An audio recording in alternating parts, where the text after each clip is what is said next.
a good point. What he's talking about, again, it's women's sexual behavior, isn't it? And what he's talking about, since there's not a lot of, birth control pills and things hanging around that time, and usually sexual activity often, not usually, but often sexual activity gave rise to pregnancies. And men haven't been getting pregnant very often over the course of time. So men's behavior had really not the same effects that women's behavior did. Because in any case, before DNA, you couldn't tell who the father of a given offspring was anyway. And now, of course, things are a little more clear. But so no one had any certainty of parentage except for the woman's confidence. And since people didn't like supporting other people's offspring, it's just part of human nature. It may be good, it may be bad. You say, well, it's offspring. What are you worried about? Well, people have a certain pride in their own genealogy, and they want to know it's theirs, and so on. It's just part of human psyche. There's nothing you can do with it. It's in every society, just about. There may be some exceptions, but I don't think there are many. So in any case, when the women are not dependable, put it that way, confusion develops. I think that's a fair statement in those days. And maybe today, well, I'm not dependable, but I got a birth control bill, so what does it matter? Yeah, things have changed a bit. I'm not sure it's for the better, but they have changed, and these things are not the same. So you can't, again, put our situation onto those people, but that's how they would see it. And they make it clear here. Social confusion, disorder of the castes. Look, could be an untouchable who had relations with your wife. Now, you and I don't like the idea that there even were untouchables. But there's still untouchables in India.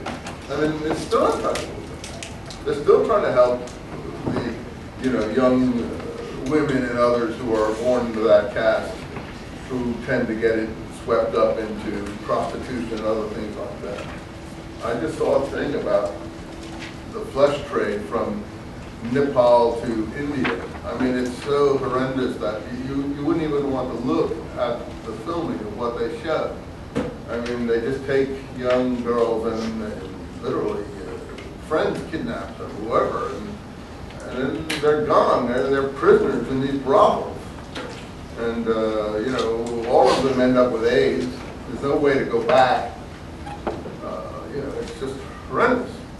And then they're servicing maybe like 5 or 10 men a day without stop. I mean, it's just something to imagine is beyond what, for 50 cents or something.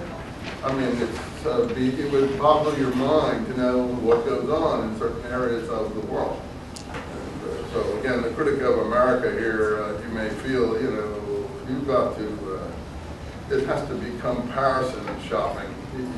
You're free to voice your disapproval and your anger at certain things, and no one's going to cut your head off and things like that. And generally speaking, here it could happen, but not. But if you see the conditions in some places, you bite your tongue before you start to. I hate to say spoil your own nest.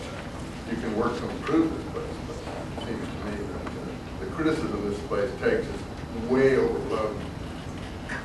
The good things are forgotten and all the obvious flaws are emphasized. So that's not to say you should overlook them, but you look at a situation like I just described, it's just mind-blowing. That's still going on. That's India, a country that's supposed to be rising up in the world. I'm sure it's not much different in China. I'm sure it's not much different, of course, whole swaths of Africa, and I wouldn't even want to imagine other places, frankly. So maybe that may not be the problem in these other places, but there are other problems. Things are in a very difficult situation over much of the human social situation. And this book is saying, you see, when the sexual issue is not arranged in a proper manner, and the rituals and the taboos collapse, you get chaos. Well, I'm not sure you really do, but that's